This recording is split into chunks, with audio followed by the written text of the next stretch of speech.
this milestone, we bring you the CSI 25th Anniversary Raffle Promo.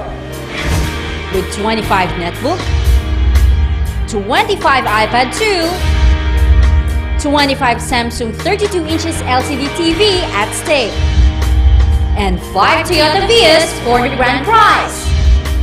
Continue shopping at all CSI outlets, buy 500 pesos worth of retail or 1,000 pesos worth of wholesale purchase of participating products and get one raffle coupon. Write your name, address, telephone number, and signature on the raffle coupon. Drop and drop boxes at any CSI branches. Draw date will be on September 18, 2011 at CSI The City Mall Local District, Dagupan City. CSI. 25 years of great partnership with trusted products and corporations. 25 years of excellent service and savings. 25 years of valuing every penny. Own a sari-sari store, food cart franchise, educational plan, or buy the latest gadgets. Make your dreams happen because Alaska and CSI 25th Anniversary brings you Alaska's Papremyo Raffle Promo.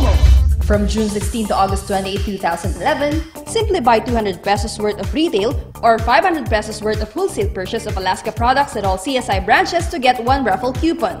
Write your name, address, telephone number, and signature on the raffle coupon and drop boxes at any CSI branches near you.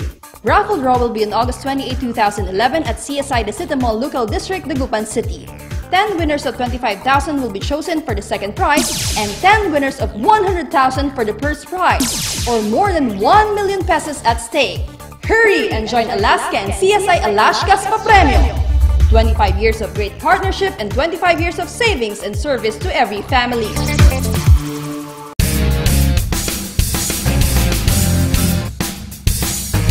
Ating papasukin ngayong araw sa The Session Hall.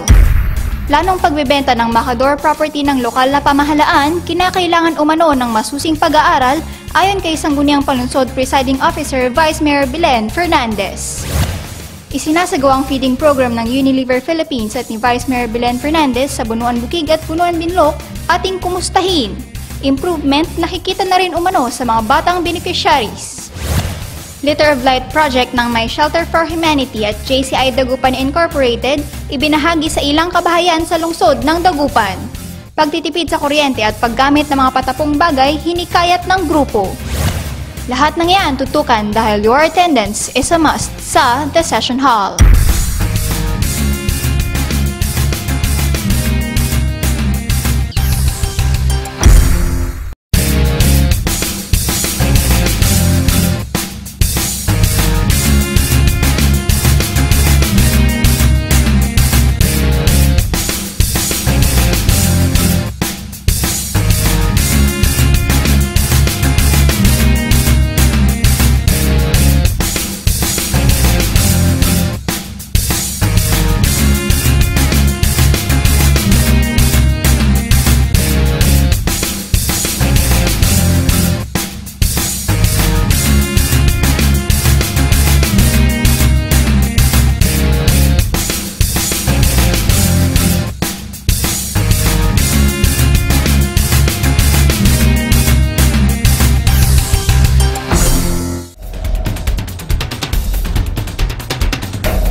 Makadalawang ulit na umanong nagsumite ng liham ang tanggapan ng Puno Ekutibo sa Sangguniang Panlunsod upang iparating ang intensyon ng Arbros Realty na bilhin ng Macador Building na pagmamayari na ng lokal na pamahalaan ng Dagupan. Nagpahayag ng interes ang naturang kumpanya sa isang liham noong pang buwan ng Abril na bilhin ng Macador Property na pagmamayari ng lokal na gobyerno matapos itong mabili ng installment basis sa halagang 50 million pesos mahigit 4 na taon nang nakakaraan ng parehong administrasyon rin ang nanunungkulan sa lungsod. Nakasaad sa liham na nag-aalok ang kumpanya ng halagang 68 million pesos para mabili ang dating Macador Hotel. Ipinasakamay naman ito ng tanggapan ng alkalde sa SP kung saan nilagdaan ng isang engineer Oscar Arsinue at aprobado ni Ginoong Cesar Duque. Dahil gusto nang ibenta ng executive ang Macador dahil may nag-offer daw na bumili for 68 million pesos. Si Mr. Oscar Arsinue na I'm not sure, maybe he's working for Ato for Mr. Duque. Cesar Duque. 68 million pesos lang ang in-offer nila na price. And then, of course, who will pay for the capital gain tax? Hindi pa kasama. So, hindi po pwedeng kunin sa mabilisan po ito na i-approve mo na lang na hindi mo naintindihan.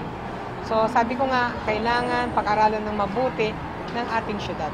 Nakasaad rin sa liham na nais makipagpulong ng naturang kumpanya sa mga opisyal ng lungsod upang talakay ng mga terms and conditions sa pagbili nito, kabilang ng pagbabayad ng real property tax, capital gain tax at iba pa. Ngunit ayon kay SP Presiding Officer Vice Mayor Belen Fernandez, kinakailangan itong dumaan sa masusing pag-aaral at hindi basta-basta aprobahan, lalo't kailangan na umunong ikonsidera ang halaga nito sa taong nagdaan.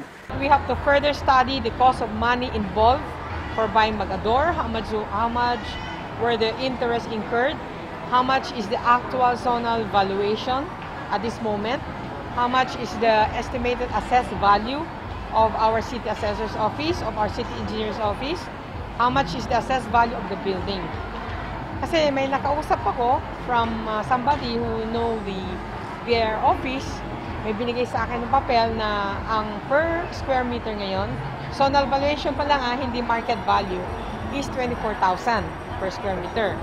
Ayaw ko hong malugi ang ating syudad ulit upang magkaroon ng additional pundo dahil sa nalugi na tayo sa market, nalugi hong ating palengke ng more than 200 million pesos in terms of interest, 2 to 300, and yet nalulugi pa tayo ngayon every month in terms of operational cost.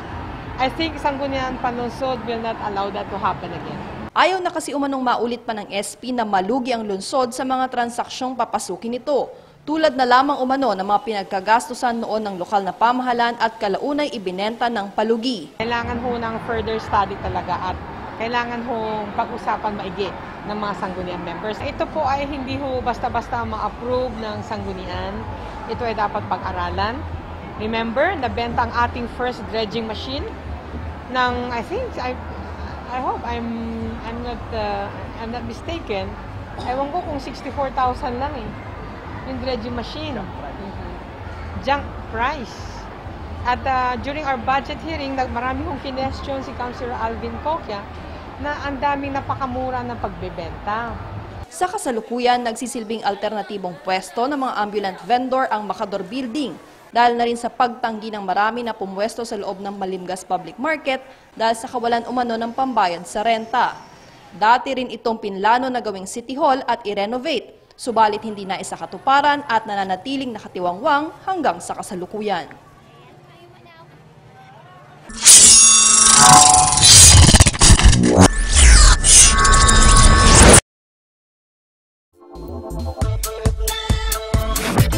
CSI and Wyatt Philippines Incorporated bring you Trip to Hong Kong Disneyland Raffle Promo.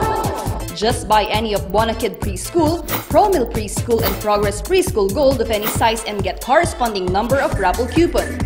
Write your name, address, cell phone number, and signature on the raffle coupon. Drop and drop boxes at any CSI branch. One winner will get a trip for two to Hong Kong Disneyland package with hotel accommodation and pocket money worth 20,000 pesos. Draw date is on October 2, 2011 at CSI The City Mall, Lucao District, Dagupan City.